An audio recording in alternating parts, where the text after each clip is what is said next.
Ôi rồi đang bắt nè.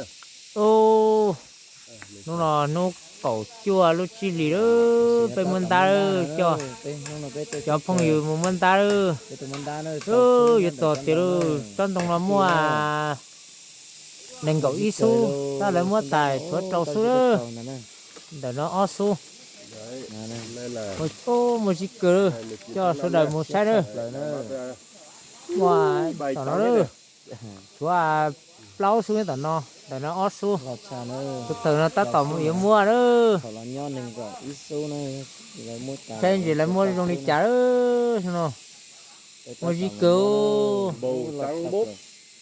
Sướng chưa?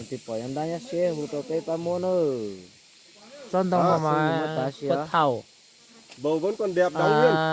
bây giờ rõ thầu nhớ cho hỏi nhá sao mừng rôn thì nhai đó trong tông cho thứ yêu à đã chung sập rồi Đây đây.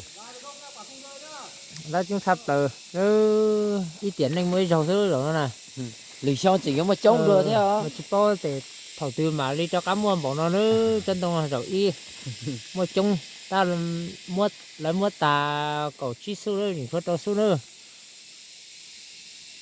tôi phải quay một bài video cho ông kia này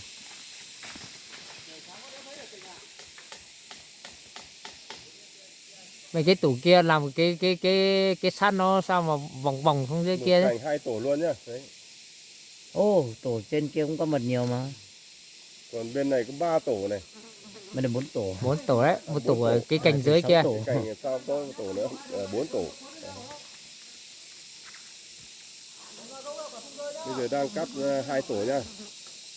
quả sông đi Quả sung rơi vào đầu không sao đâu mà. bọn kia không sao mà nó có mú rồi